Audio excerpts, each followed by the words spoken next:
Hello दोस्तों, आज मैं आप सबको बताने वाला हूँ, ये जो सामाजिक विज्ञान जो हुआ ये हमारा 8th ग्रेड अभ्यास पुस्तिका है, जो आपके विद्यालय से नई किताब जो जारी किया गया है ना, वही किताब है 2024-25 वाला, ठीक है? इसमें से क्लास सेट हो गया, इसमें से मैं आपको अभी बताने वाला हूँ दोस्तों।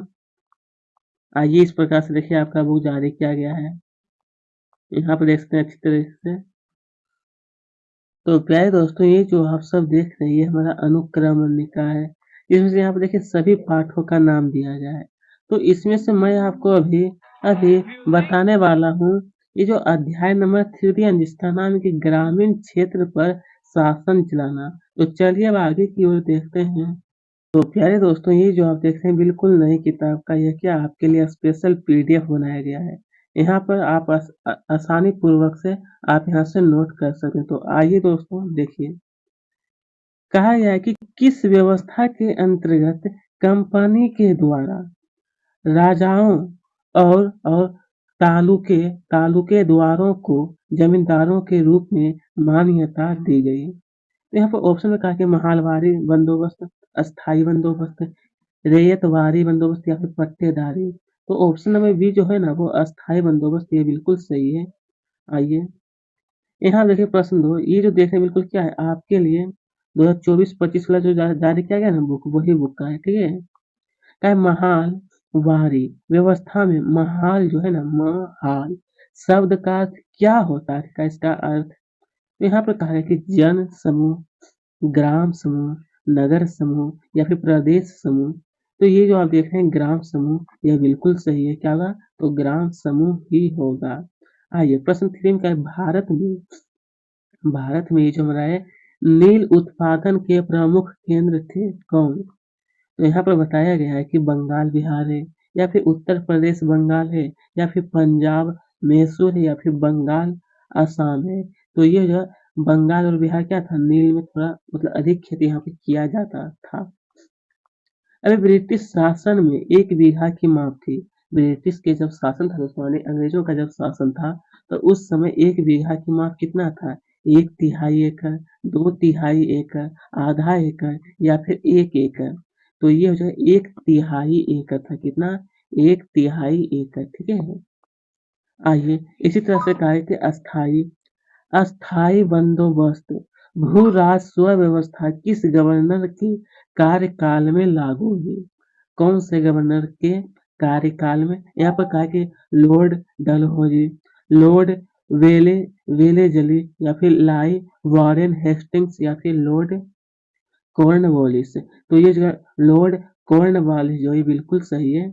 यह अस्थाई बंदोबस्त भू राजस्व व्यवस्था के लिए कार्यकाल में लागू हुआ था, ठीक है? Lord Cornwallis. इसी तरह यहाँ आप देखते हैं दोस्तों, तब हमसे आगे कहा है कि ये जो भरने वाला प्रश्न है, इसमें से देखिए कहा गया है कि जमींदारों को कृषि भूमि जमींदारों को कृषि भूमि पर यहाँ पर क्या बना आपको, अस्थाई बंदोबस्त भू राजस्व व्यवस्था में मालिक माना गया। यहाँ पर अस्थाई बंदोबस्त भरना है। इसी तरह से आगे देखिए, तो यहाँ दोस्तों यहाँ पर भरना है आपको महालवारी, यानी कि कहा कि होल्ट मैकेजी मैकेजी द्वारा महालवारी भू राजस्व व्यवस्था तैयार की गई थी, ठीक है?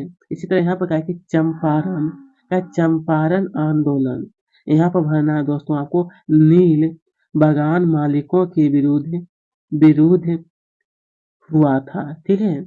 यहाँ पर क्या है, रेयत रेयत अरे दोस्तों आइए देखते हैं। तो यहाँ पर कहा गया है कि रेतवारी व्यवस्था, यहाँ पर भरना आप सबको दोस्तों कि टॉमस टॉमस मुनेरो मुनेरो गवर्नर के समय लागू की गई थी।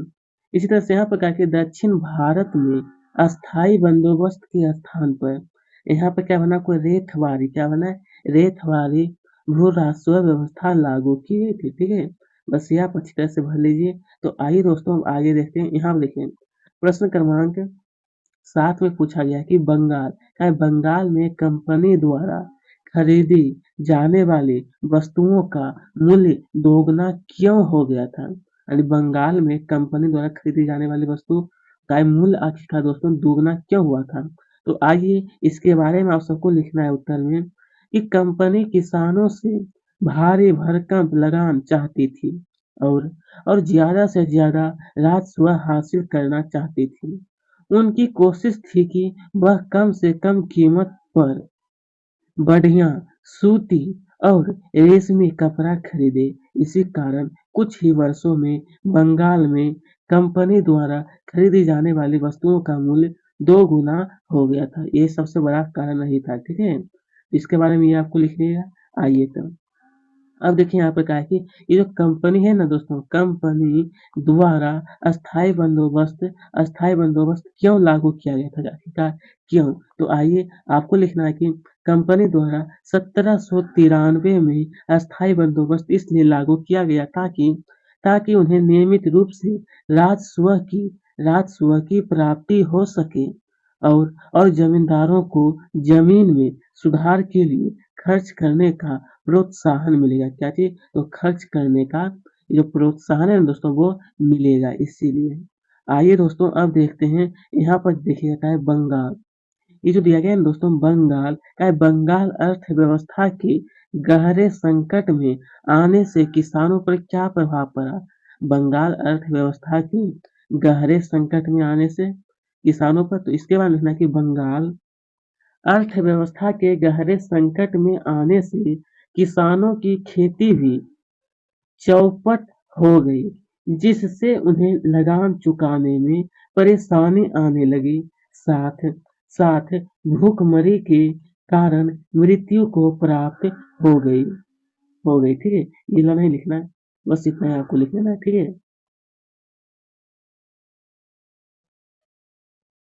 तो ये ला देखिएगा, यहाँ देखिए यहाँ पे ये 60 लिखा है, ये बिल्कुल सही है। 60 के बाद आपको ये ला पहले लिखना है। साथ ही बहुत सारे किसान भूखमरी के कारण मृत्यु को प्राप्त हो गए, ठीक है? ये थोड़ा सा यहाँ पर आना चाहिए, थोड़ा मिस्टेक हो गया है। 60 ये ला लिखने के बाद फिर ये वाला आपको लिखना है, उसके बाद ये वाला आप लिखिएगा, ठीक है? तो आइए अब देखते हैं क्या है, अंग्रेज भारतीय किसानों को विभिन्न भागों में किस प्रकार की फसलें उगाने को मजबूर करते थे, आखिरकार और क्यों करते थे? तो लिखना है कि अंग्रेज भारतीय किसानों को बंगाल में पटसन, असम में चाय, संयुक्त प्रांत में गन्ना, पंजाब में गेहूं, महाराष्ट्र में पंजाब में कपास, मद्रास में चावल उगाने को मजबूर करते थे। इसके पीछे उनका उद्देश्य यूरोप की जरूरत के हिसाब से सही फसलें पैदा करना था। इसीलिए वह भारत के किसानों को मजबूर करते थे ये सब फसल उगाने के लिए। आइए अब कहा है कि नील। दोस्तों यहाँ पर कहा है कि लास्ट का ये जो नील है, नील और ये हो गया बोर। नील और बोर के पौधे में अंतर बताइए। तो लिखना है कि सबसे पहला अंतर, नील का पौधा मुख्य रूप से उष्णकटिबंधीय इलाकों में उगता है, जबकि बोर का पौधा शीतोष्ण क्षेत्र में उगता था। यह पहला कारण है। फिर आपको दूसरा अंतर में लिखना है, ये दूसरा अंतर हो जाएगा हमारा कि नील से कपड़े को रंगने पर चमकदार नीला रंग मिलता था, जबकि बोर से मिलने वाला रंग बेजान एवं फीका होता था, ठीक है? ये नील और बोर में अंतर है। ज्यादा नहीं, आपको दो ही अंतर लिखना है, इतना ही बहुत है। आइए अब क्या है, नील के खेती के मुख्य दो तरीके कौन से हैं? आखिरकार दो तरीके, तो लिखना है कि नील की खेती के मुख्य दो तरीके, एक हो जाए दोस्तों और निज और रैयती। निज खेती की व्यवस्था में बागान मालिक खुद अपनी जमीन में नील का उत्पादन करते थे, जबकि रेती में बागान मालिकों के द्वारा रैयतों के साथ अनुबंध किया जाता था। कैसे दोस्तों? तो मालिकों के द्वारा रैयतों के साथ अनुबंध किया जाता था। यही आपको लिखना। आइए तो आइए दोस्तों अब यहाँ पर कहा है कि ये जो दिया है, नील के व्यापार बढ़ाने के लिए अफसर और व्यावसायिक एजेंट किस प्रकार कार्य करने लगे थे? कौन से प्रकार? तो लिखना है कि नील के व्यापार बढ़ाने के लिए अफसर और व्यापारी एजेंट निम्नलिखित कार्य करने लगे। इसमें से आपको पहला कारण लिखना है यहाँ पर कि नील के उत्पादन में पैसा लगाना। दूसरा, नील के कारोबार में ध्यान देने के लिए तो आइए ये कंप्लीट आप लिखिएगा। उसके बाद देखिए ये दूसरा पॉइंट हो गया। फिर तीसरा पॉइंट में आप सबको लिखना है कि भारी भारी मुनाफे की उम्मीद से स्कॉटलैंड और इंग्लैंड के बहुत सारे लोग भारत आए और उन्होंने नील के बागान लगा लिए। ठीक है, भारी मुनाफे के लिए।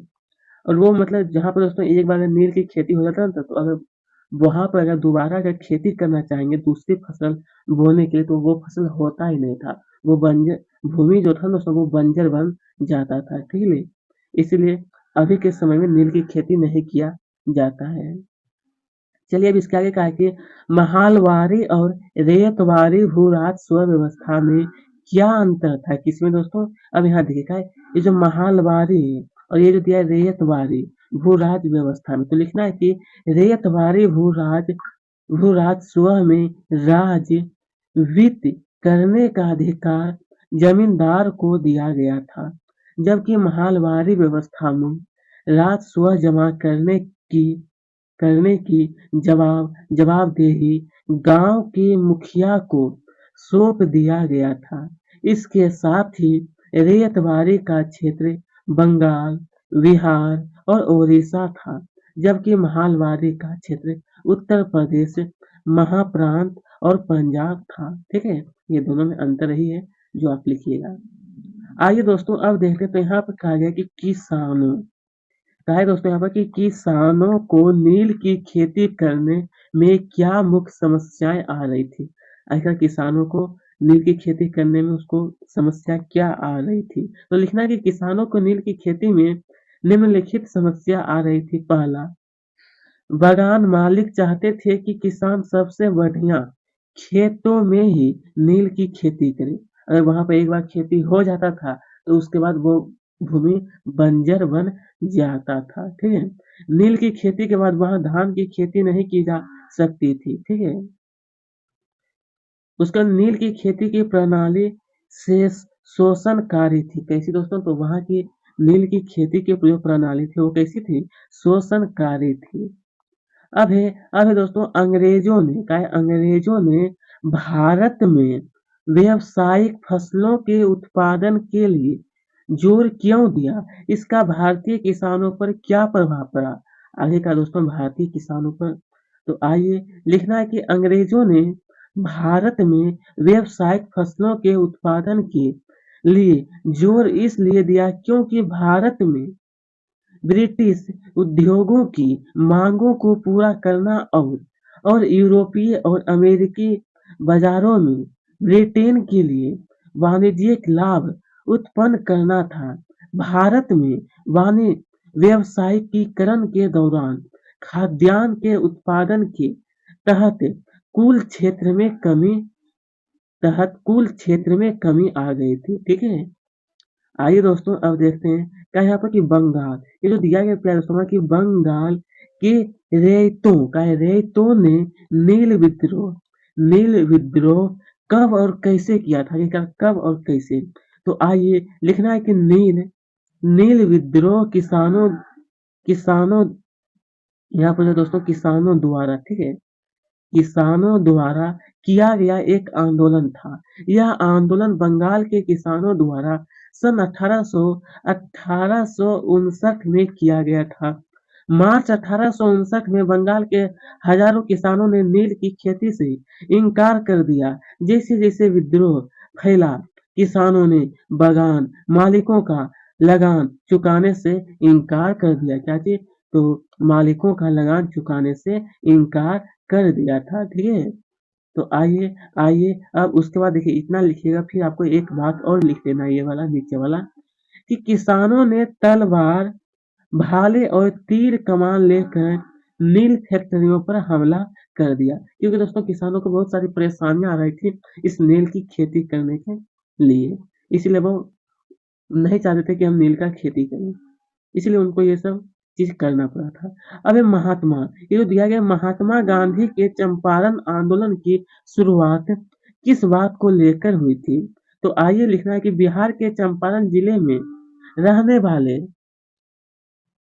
निर्धन, भूमिहीन, वंचित कृषकों से वहां के जमींदारों एवं साहूकारों के द्वारा जबरदस्ती नील की खेती करवाई जा रही थी। साथ ही जमींदारों द्वारा किसानों के मनमाने ढंग से फसल की वसूली करने के लिए विभिन्न कानून लागू किए जा रहे थे। जब जब महात्मा गांधी दक्षिण अफ्रीका से लौटे तो बिहार के एक किसान ने उन्हें चंपारण आकर नील किसानों की दुर्दशा को देखने का न्योता दिया। सन 1917 में महात्मा गांधी का यह दौरा नील बगान मालिकों के खिलाफ चंपारण आंदोलन की शुरुआत शुरुआत थी। ठीक है, तो दोस्तों ये इसका उत्तर थोड़ा सा लंबा है लेकिन कोई बात नहीं, ये इम्पोर्टेंट क्वेश्चन इसीलिए थोड़ा इसका उत्तर थोड़ा लंबा है और इतना लिखना ही आपको आवश्यक है। तो चलिए अब आगे देखते हैं, अब आगे नहीं है, यहीं पर ही हमारा समाप्त होता है एंड। तो दोस्तों इस अध्याय का संपूर्ण प्रश्न उत्तर मैं बता चुका हूँ। अगर अभी तक हमारे चैनल को सब्सक्राइब नहीं किया तो जरूर करें, साथ में वीडियो को भी लाइक। धन्यवाद।